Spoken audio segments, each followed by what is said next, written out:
Arena Mexico, AEW Dynamite Grand Slam.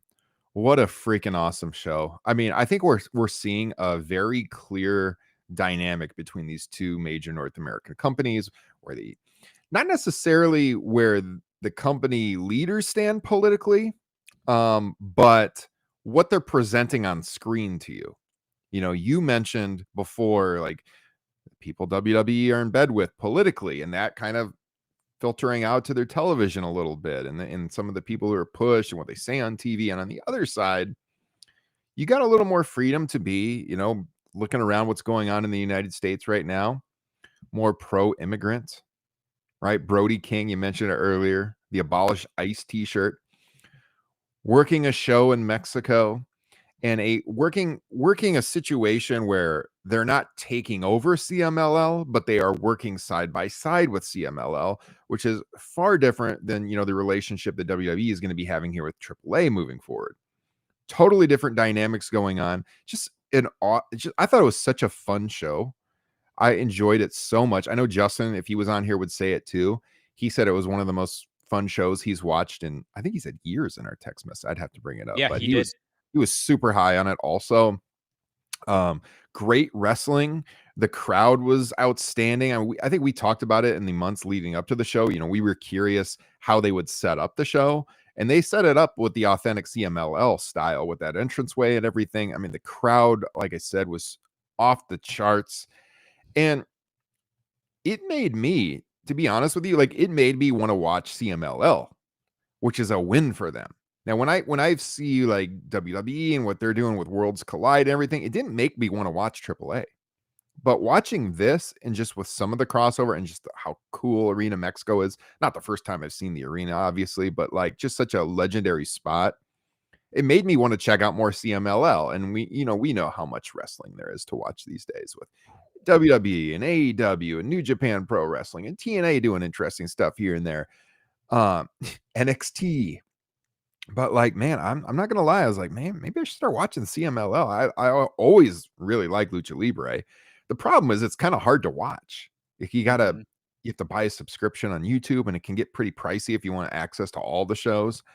But it did its job in opening up people's eyes to CMLL. And again, the company's feeling like equals, right?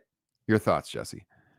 A little more than normal. Yeah, I used to watch AAA on Twitch 6-7 years ago when the WWE was down, and that was a whole lot of fun. So this inclusion with CMLL, and you're right about those crowds. And I wrote an article a long time ago about the history of Lucha Libre and who I felt was on Dia de los Muertos, which is November the 2nd, who the three greatest deceased pro wrestlers from Mexico were.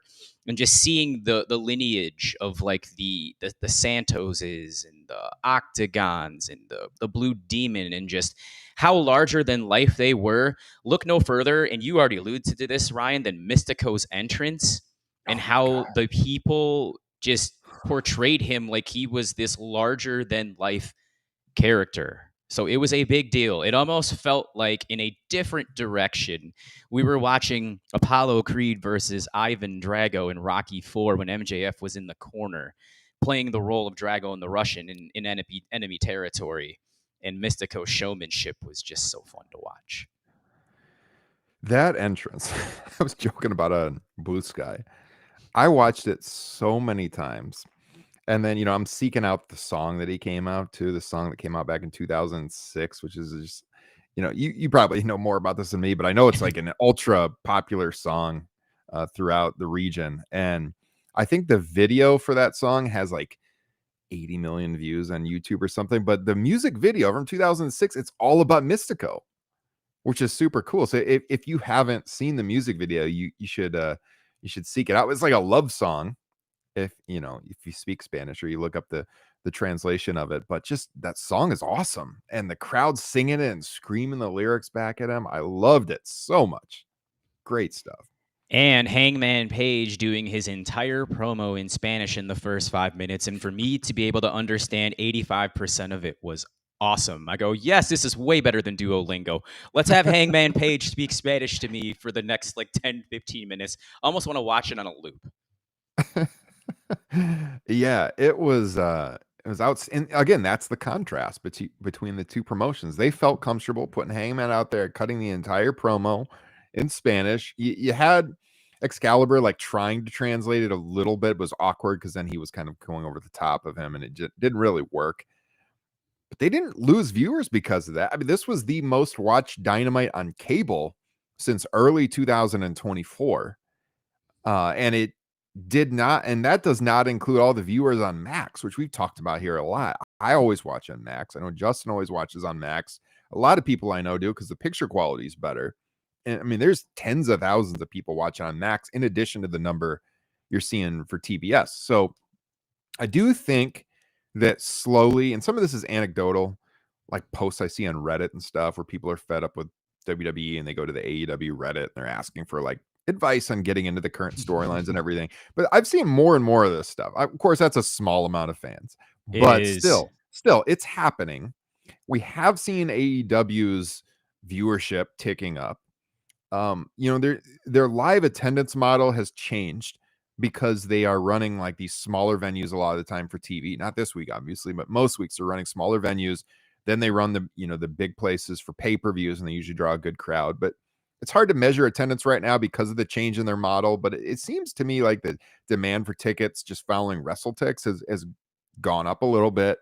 I do think that they're starting to move in the right direction. We have said that creatively, we have thought AEW this year has been outstanding. Much to Paul Levesque's dismay, I don't think he's winning Booker of the Year this year. I mean, I think Tony Khan is for sure above him at this point in time. Both guys have won it in the past. But I think the booking's been very good. We have enjoyed the build to All In, and yeah, I mean, pretty high on what that company is doing right